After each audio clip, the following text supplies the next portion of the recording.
sebelum Sumpah Pemuda pun pers Islam itu sudah muncul membangkitkan semangat nasionalisme. Iya kan? Iya. Agar mendapatkan pengiklan kan kontennya harus bagus. Tapi kita kan juga dibatasin oleh persoalan etika. Pendiri Muhammadiyah, Ahmad Dahlan itu wartawan loh.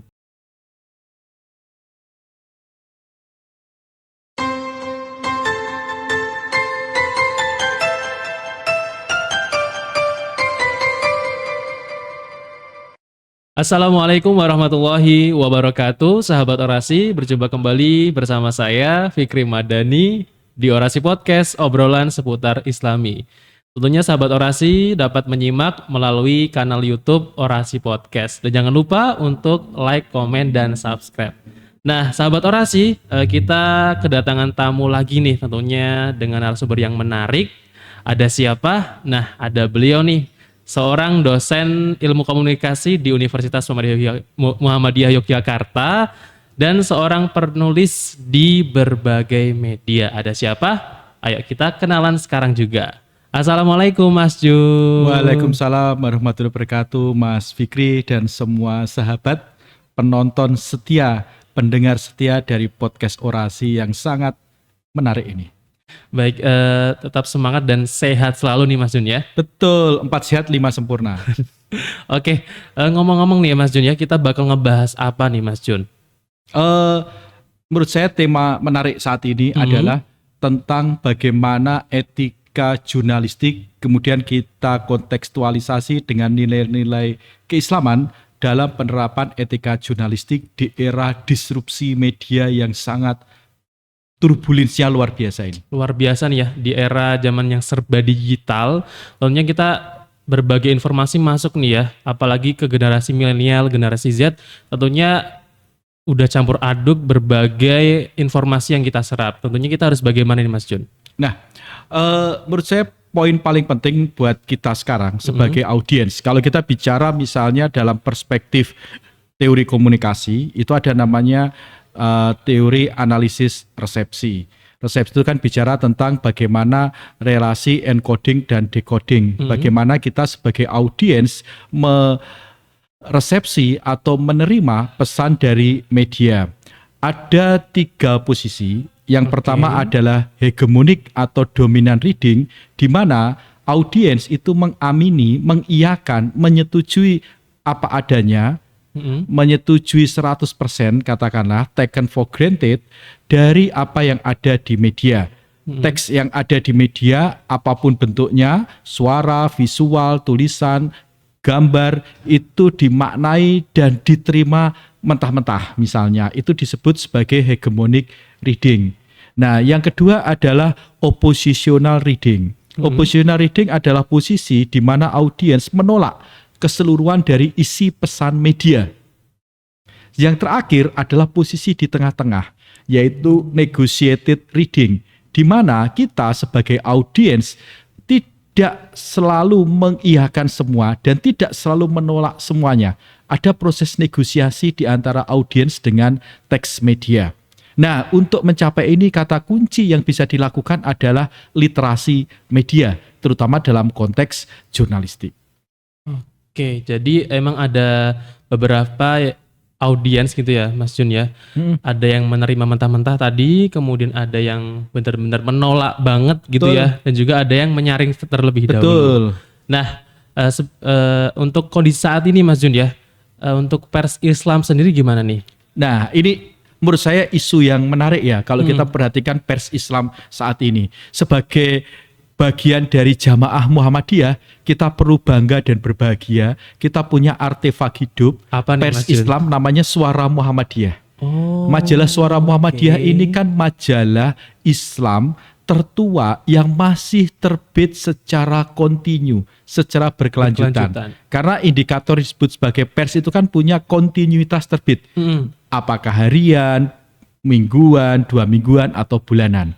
Nah, di saat yang bersamaan kita lihat banyak pers-pers Islam itu tidak mampu untuk bertahan di tengah satu kondisi ekonomi politik media yang dikuasai oleh konglomerasi perusahaan-perusahaan media besar.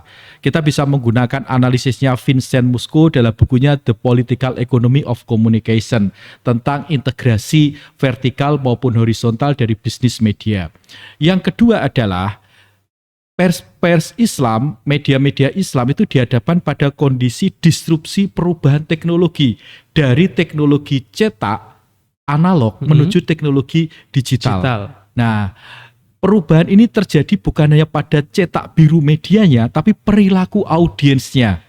Contoh misalnya, anak-anak sekarang, misalnya anak saya, mereka akan lebih nyaman untuk nonton konten-konten di media sosial, alih-alih nonton di televisi misalnya, atau membaca koran atau majalah gitu. Nah, pers Islam itu sebenarnya kan bagian dari pers pergerakan.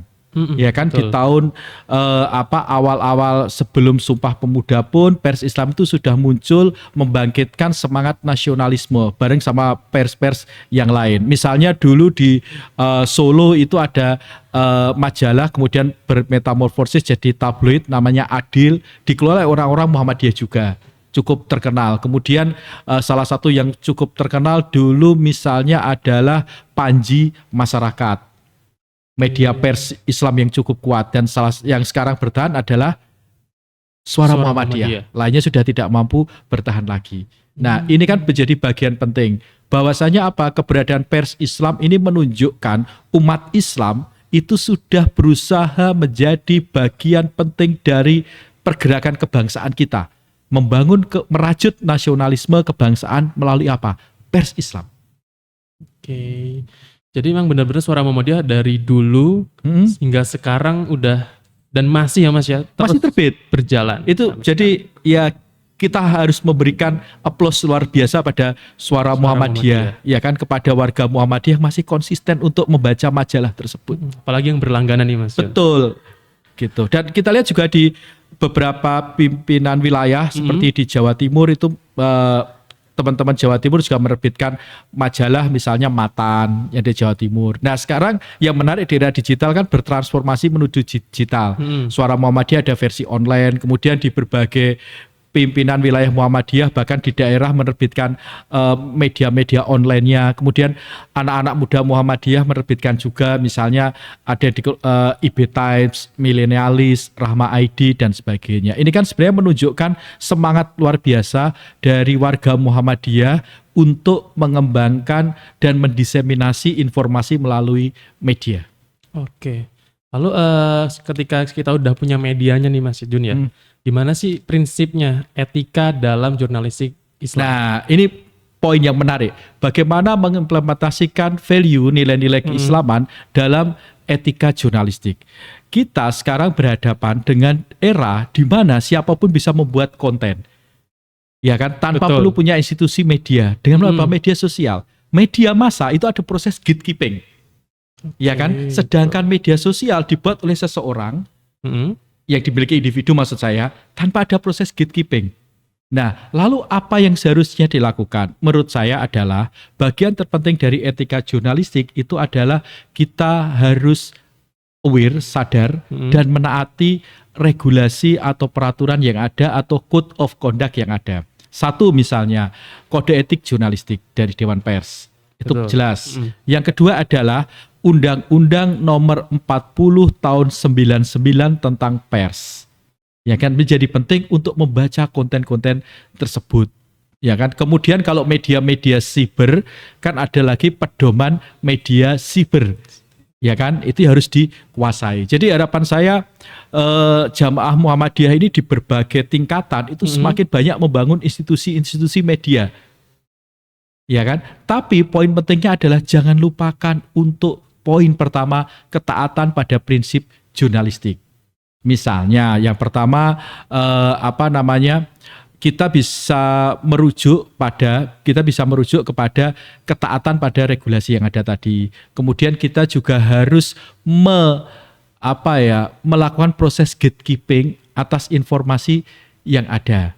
Ya kan? Yeah. Terus yang selanjutnya adalah jangan sampai ada fitnah, hoax, hate speech dan sebagainya. Begitu, Mas. Oke. Oke, tadi kan udah disampaikan etikanya bagaimana sesuai undang-undang gitu ya Mas ya. Nah, kalau tantangannya sendiri nih Mas, Heeh. kita berdakwah melalui media sosial ataupun lini-lini yang online gitu gimana Mas? Nah, ini poin menarik nih. Apa sih challenge tantangan kita? Ada dua, ada bukan dua, ada beberapa tantangan besar. Yang pertama, kita bisa melihat dari perspektif ekonomi politik. Kita lihat sekarang secara global itu perusahaan-perusahaan OTT over the top itu masuk ke Indonesia. Platform seperti Google, TikTok, Instagram, Facebook itu perusahaan-perusahaan over the top loh. Yang mereka menyedot informasi dan kemudian membangun ekosistemnya sendiri. Ya betul, kan? betul. Nah, bahkan kalau kita hubungkan dengan pajak misalnya, mereka bisa mangkir dari kewajiban pajak jika nggak Iya. diatur secara ketat karena over the top. Mm-mm. Ya kan? Yang kedua dalam konteks ekonomi politik, media itu kan harus hidup. Kalau kita bicara media itu kita berada pada dua hal manajemen media. Satu, manajemen perusahaan. Manajemen perusahaan adalah bagaimana media ini bisa hidup. Contoh misalnya podcast ini. Kan kita butuh biaya produksi perawatan alat dan sebagainya. Bener. Bener nggak? Betul dong. Yang kedua adalah manajemen redaksional. Iya. Nah, dalam konteks manajemen perusahaan ini, kan ada banyak hal yang perlu disiapkan oleh institusi media. Mengapa banyak media Islam yang rontok? Menurut saya karena tidak merawat manajemen perusahaannya secara bagus. Hubungan manajemen perusahaan dengan apa? Yaitu dengan pengiklan. Media itu kan butuh pengiklan. Iya kan? Iya. Agar mendapatkan pengiklan kan kontennya harus bagus. Tapi kita kan juga dibatasin oleh persoalan etika. Jadi lebih terikat gitu ya Mas? Lebih terikat, ya kan? Makanya kita harus tetap dalam koridor etika jurnalisme yang berdasarkan pada nilai-nilai Islami. Dalam sisi yang lain adalah kita bisa mendapatkan pengiklan yang bisa merawati konten-konten ini. Bayangkan kalau misalnya orasi podcast ini penontonnya banyak, bisa dimonetize. Kita kan juga harus milih iklan yang muncul di Google itu kan nggak sembarangan. Oke. Betul kan? Iklannya betul. ada di depan. Jadi challenge-nya menjadi semakin luar biasa. Bayangkan nanti kalau depan bisa dimonetize, ini ada produk yang ada di sini, kemudian produknya bisa media placement di sini. Itu kan bagian dari kita membangun. Nah, sebenarnya pers Islam ini, termasuk konten-konten Islami, kan sudah punya pangsa pasarnya. Iya. Betul nggak? Betul. Pangsa pasarnya sudah ada.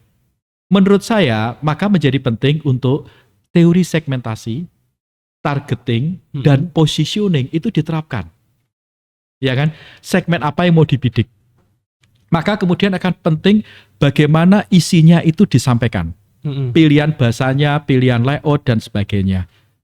Tentunya harus menarik ya Mas ya? Betul, gitu. Jadi challenge-nya itu ya luar biasa saat ini. Di saat yang bersamaan, kita harus bersaing dengan era disrupsi media yang kalau kita lihat dalam perspektif ekonomi politik komunikasi, diwarnai dengan integrasi vertikal dan integrasi horizontal dari para pemodal yang menanamkan modalnya ke bisnis media. Yang membedakan adalah gini Mas, Mbak, dan para pemirsa semua. Dulu, pemimpin redaksi media itu rata-rata adalah wartawan. Pendiri Muhammadiyah, Ahmad Dahlan itu wartawan loh, karena beliau kan nulis. Betul nggak? Betul Mas. Tokoh-tokoh Muhammadiyah itu wartawan. Soekarno itu juga wartawan, dia nulis kok. Hamka itu kurang produktif apa? Sangat produktif. Nah, maka menurut saya sebenarnya value ini kan yang harus diwariskan oleh generasi muda, terutama Muhammadiyah sekarang, angkatan muda Muhammadiyah sekarang, aktif menulis. Maka kita harus berefleksi nih. Kita mengkritisi kondisi media saat ini, jangan-jangan kita menjadi bagian dari turunnya pers Islam. Karena kita nggak pernah membuat konten. Nulis saja nggak pernah. Iya kan? Iya. Ya kan refleksi kita semua kan, gitu. Nah ini yang menurut saya penting untuk diperhatikan. Kita lihat tidak perlu jauh-jauh, misalnya pers kampus. Benar nih. Iya kan? Iya. Bagaimana pers kampus itu sekarang diadakan pada kondisi disrupsi.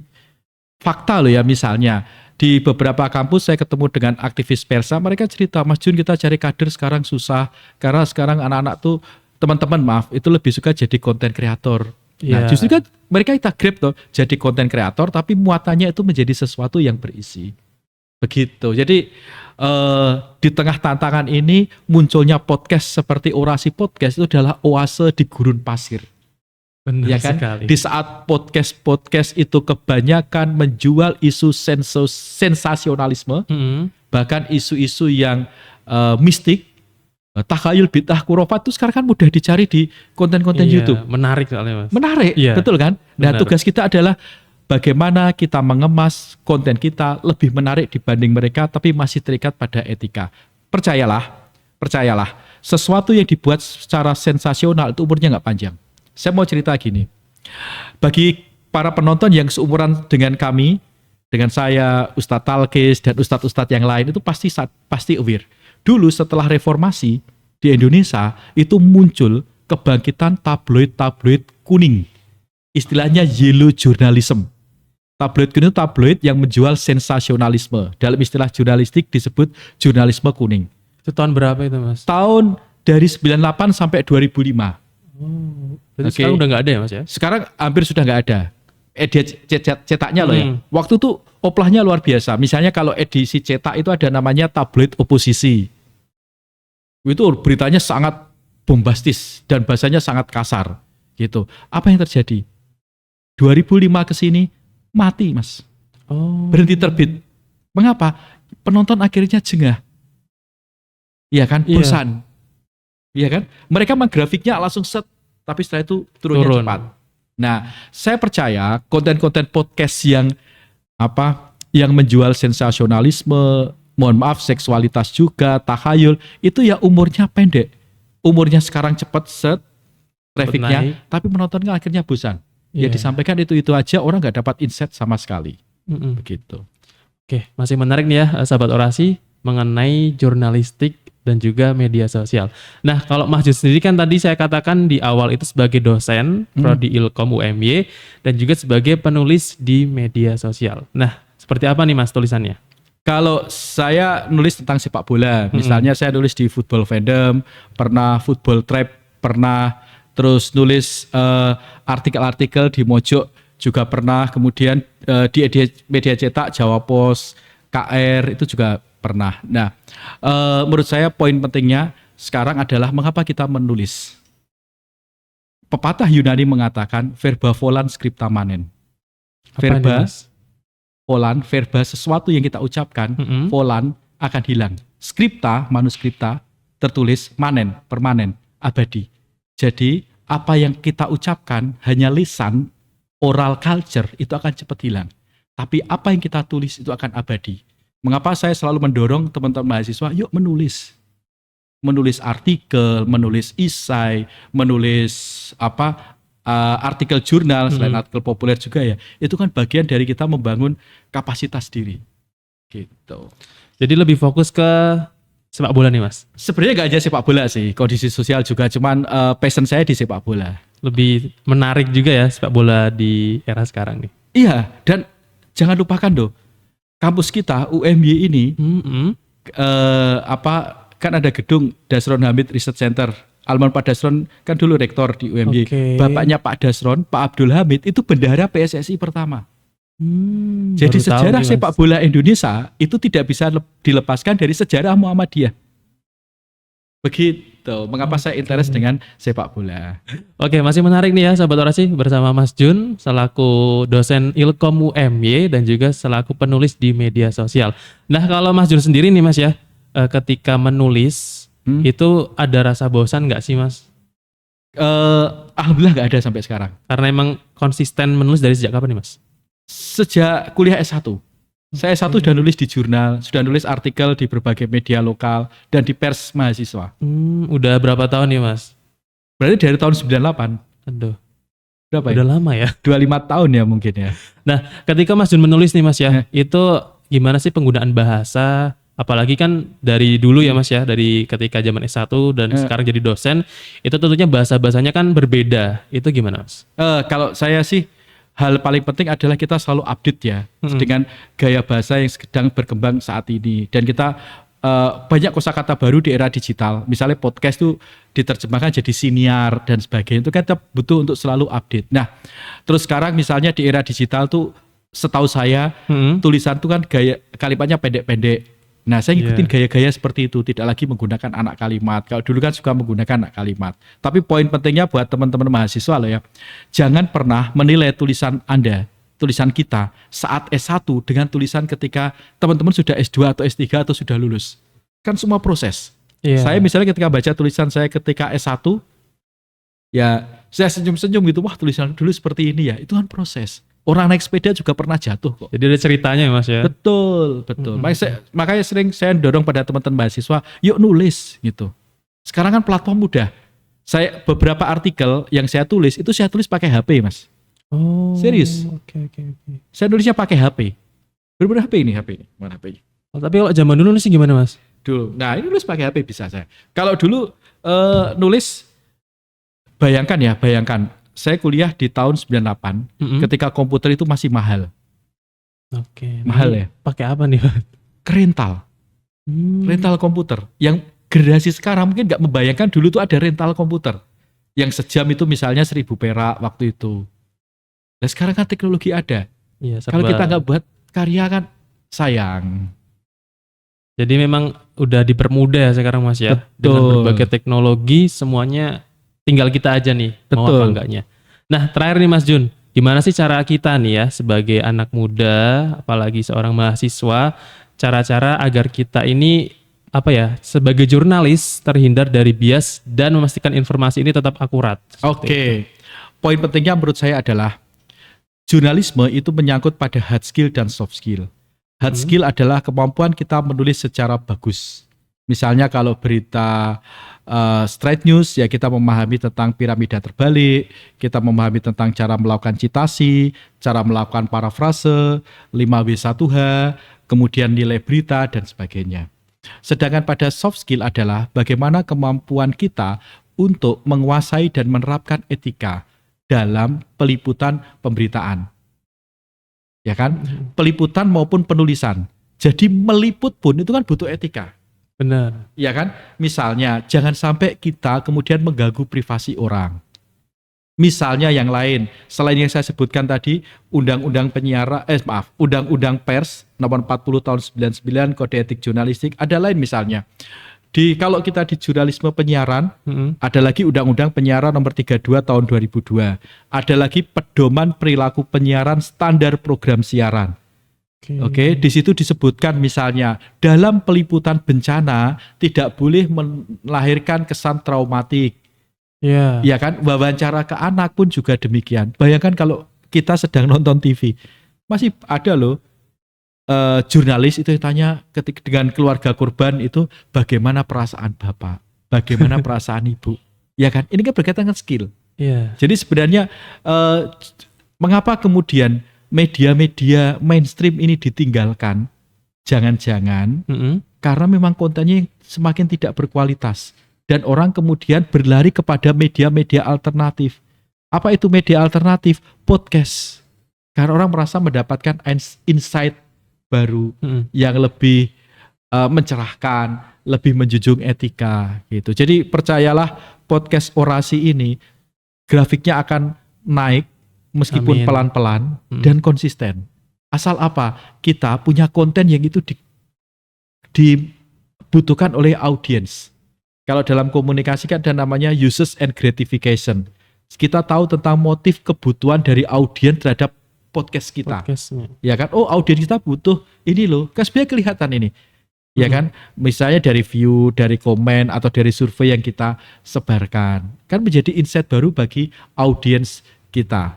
Begitu. Itu yang menurut saya poin pentingnya. Jadi menguasai hard skill dalam proses jurnalisme dari proses peliputan sampai produksi dan distribusi berita. Yang kedua adalah soft skill dalam hal penguasaan dan penerapan pada etika dan berbagai peraturan yang berkaitan tentang media. Oke. Nah, kita berbicara udah lumayan panjang lebar nih Mas Jun ya. Mungkin terakhir nih jadi Mas Jun boleh dong closing statement buat para sahabat orasi dimanapun berada nih. Silahkan. Oke, sahabat orasi yang saya cintai dan saya banggakan, hal terpenting di era digital ini adalah kita harus menjadi audiens, harus menjadi khalayak yang tidak lagi pasif tapi menjadi khalayak aktif. Khalayak aktif dalam konteks ini adalah menjadi khalayak yang aktif untuk memproduksi konten-konten yang berkualitas, yang menjunjung tinggi etika, dan konten itu dibutuhkan oleh audiens. Karena apa? Ingat, komunikasi itu adalah who says what, to whom, in what channel, in with what effect. Poin lainnya adalah di era digital ini, jamaah itu menjadi sesuatu yang penting. Jadi kalau teman kita membuat konten, yuk kita like, kita share, ya kan? Kalau ada podcast orasi ini, yuk linknya kita sebar ke grup-grup WA, ya kan? Kalau misalnya ada siaran langsung pengajian di Masjid Ahmad Dahlan Universitas Muhammadiyah Yogyakarta ini, yuk link YouTube-nya kita share bareng-bareng di status WA kita. Itu kan prinsip jamaahnya. Jadi prinsip jamaah itu sekarang benar-benar terlihat di era digital. Kalau dalam kajiannya pemikir Perancis namanya Louis Althusser, itu namanya interpellation, pemanggilan. Kita merasa terpanggil, maka kemudian kita akan men-share linknya. Kita akan men-share link dari podcast orasi ini. Kita akan memberikan like-nya, memberikan supportive komen dan sebagainya. Jadi kata kunci menurut saya yang paling penting adalah mari kita mengimplementasikan, mari kita menerapkan prinsip jamaah ini, ya kan? Prinsip kolektivitas ini dalam produksi dan distribusi konten-konten yang membawa misi berkemajuan seperti ini. Jangan sampai media sosial kita justru dipenuhi oleh konten-konten yang isinya tidak baik. Mari kita bareng-bareng isi dengan konten-konten yang baik. Ini sudah oposisi biner nih. Ngomongnya baik dan tidak baik. Karena memang faktanya seperti itu. Iya, benar. Oke, cukup Mas Jun? Cukup. Oke. Mau sampai tengah malam juga oke. Oke, sahabat orasi, untuk obrolan kita bersama Mas Jun kali ini selaku dosen Ilkom Ilmu Komunikasi UMY dan selaku penulis juga ya Mas Jun ya. Ya. Kita cukupkan sampai di sini. Semoga kita berjumpa kembali di episode selanjutnya. Sehat selalu Mas Jun.